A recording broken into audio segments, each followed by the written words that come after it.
She had led the herd through this canyon every autumn for 3 seasons. Same trail, same narrow passage above the drop. This autumn she walked to that passage and stopped. Behind her, 11 horses stopped too. Not one of them went around her. The canyon cut through the high plateau country of southern Utah in the way that canyon country always cut. Slowly, patiently, the Colorado River's tributaries carving their way into the sandstone over millions of years until the landscape was more air than rock. The solid ground organized into walls and mesas and narrow bridges of stone above drops that swallowed the sky. The Mustang herd that used this section of canyon country had been documented for 11 years. 22 animals at the most recent census, divided into family bands under a hierarchy that any observer could read after a few hours of watching. The lead mare of the dominant band was a gray animal, estimated 12 to 15 years old, scars on her muzzle, and one foreleg from the accumulated encounters of a life on the range, the size of an animal that had been well-fed over many seasons. The wildlife researcher who had been documenting this herd for 4 years called her in her notes by no name, only by the identification number assigned at the last aerial census. But the photographer who had been working in this canyon for 2 seasons, who had a different relationship with the animals he spent weeks watching, called her something in his own notes. He called her Gray. Gray had led the band through the canyon rim trail every autumn. The route was part of the herd's seasonal migration between the summer range on the high plateau and the lower canyon country where the winters were milder. The trail along the canyon rim was the direct route, 2 kilometers of narrow path, some sections less than 3 meters wide with sheer drops on the south side, but a trail the horses knew and had been using for as long as anyone had been watching them. Marcus Webb, the photographer, no relation to the man in the cabin, had positioned himself on the opposite rim at first light. He had an unobstructed view across the canyon to the far trail, the full route visible through his long lens. He had filmed this crossing before. It was dramatic material. 11 horses on a narrow trail above a 1,000-foot drop, moving with the unhurried confidence of animals who had done this many times. He had his camera rolling when Gray reached the narrowest section of the trail. She stopped. He kept filming. The horses behind her, 9 animals, the full band minus the 2 youngest who were still below the canyon entry point, compressed toward her. They came close, the way horses come close when they stop unexpectedly. Crowding slightly, noses toward her quarters, reading her through the contact and through the chemistry that horses read each other with. Gray did not move. She stood at the narrow section with her weight squared and her head slightly lowered, not the posture of a horse resting. The posture of a horse that has made a decision and is not revisiting it. Marcus watched through the lens. He had been photographing Mustangs for 2 seasons and had studied horse behavior enough to have a functional vocabulary for what he was seeing. This was not hesitation. This was not fear in the reactive sense. No whites of the eyes, no skin trembling, no tail clamped. This was something else. This was the posture of an animal that had assessed what was ahead of it and had decided no. He noted the time. 7:42 a.m. Gray stood at the narrow section for 11 minutes. At 7:53 she turned around. She moved through the horses behind her. They parted to let her through, the band reorganizing around her reversal, and she walked back toward the trail entry point. The band followed her. All of them.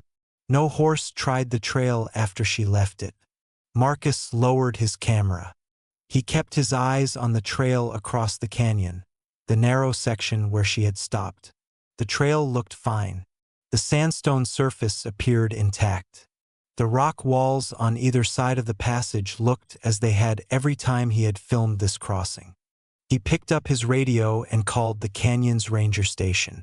The ranger who came out the following morning was named Carla Reyes, and she had been working this canyon for 6 years. When Marcus showed her the footage on his camera screen, 11 horses stopped behind a lead mare who stood motionless at the narrow section for 11 minutes. She watched it twice, then called the trail's crew. The trail survey took 2 people, 2 hours, and a set of probing rods of the kind used to assess trail integrity in canyon country where subsurface erosion was a persistent maintenance challenge.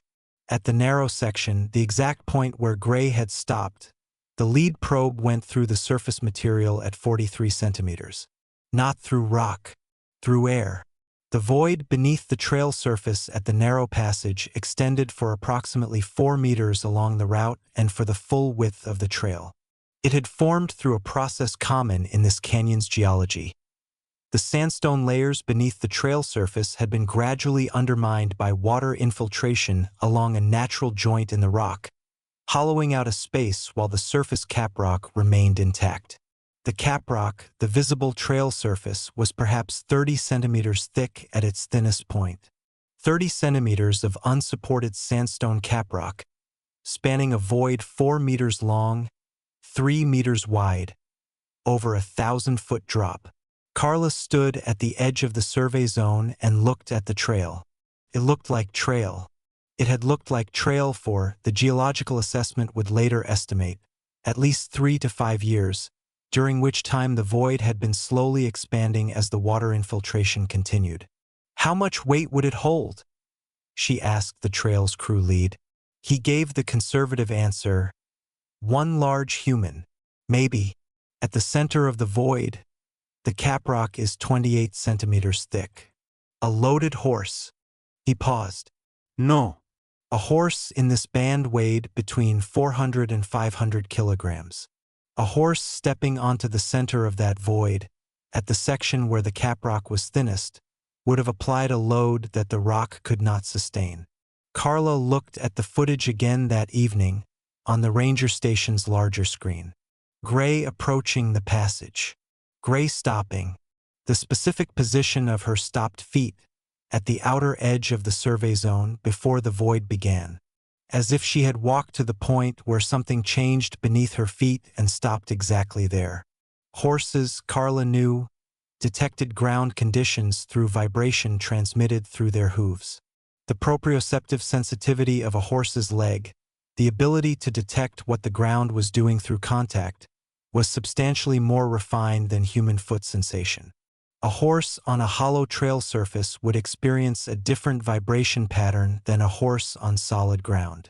Whether that difference was what Gray had detected or whether it was something else, a sound, an air movement through the void, some other signal, was not something Carla could determine. What she could determine was the sequence. She wrote it in the trail closure report she filed with the park authority. Lead animal stopped at the approach to the compromised section and did not proceed. Herd followed her decision to retreat. Observation was documented in real time by a wildlife photographer on the opposite rim. Footage available.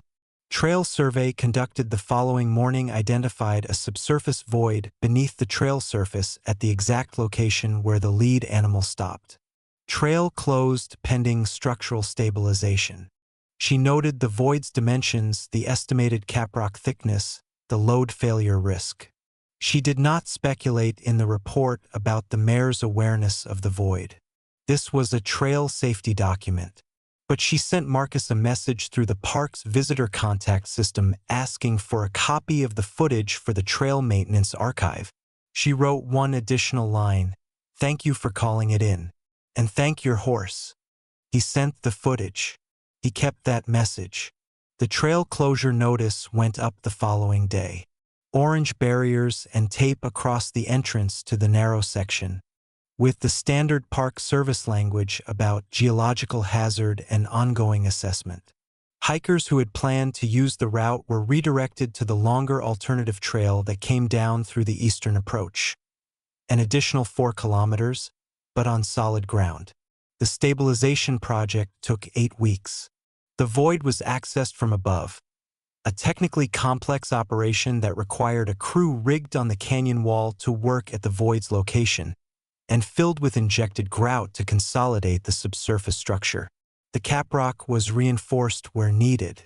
The trail was surveyed along its full length using ground-penetrating radar that the canyon's maintenance program now incorporated as standard practice for high-risk rim trails. 3 additional areas of concern were found. None had reached failure. All were treated. The trail reopened in the spring. It was the same trail in its geography, the same narrow passage between the same canyon walls, the same view across the same 1,000-foot drop. But the ground beneath it was different. Solid. No. Marcus went back that autumn. He positioned himself on the opposite rim, as he had the year before with his long lens and his camera, and he waited. The herd came through in early October. He had not expected to see them on this specific day. He had been in position for a week, watching the eastern mesa for their arrival. When they came over the rim and started down the familiar trail, he felt the specific pleasure of a long watch paying off. Gray was at the front. She came down the trail at the pace she always moved, deliberate, reading the ground, the band stretched behind her. She reached the narrow section. She did not slow. She walked through the passage, over the repaired ground, without pausing. Marcus filmed it. He noted the time. He noted that she walked through without hesitation, without the change in body posture, without the 11-minute stop. The ground beneath her was solid. She could feel that it was solid. She came through the other side of the passage and continued down the trail without looking back. The band followed her one by one, through the narrow section, above the drop, over the repaired ground. Marcus kept the camera rolling until the last horse was through. Then he lowered it. He had 2 seasons of footage from this canyon. The migrations, the water crossings, the interactions within the band, the ordinary and extraordinary moments of a herd's life in a landscape that did not accommodate error. He had filmed births and deaths and the slow reorganization of hierarchies as animals aged and younger horses pressed for position. The 11 minutes at the narrow section was the footage he had shown the most people. At a conservation photography conference the following winter, it was the 11 minutes he came back to when he talked about what it meant to watch animals over time. What it meant, he said, was that you sometimes caught a moment where an animal did something that did not fit any simple explanation. A mare who stopped at a section of trail she had used 3 times before and refused to go forward. And was right.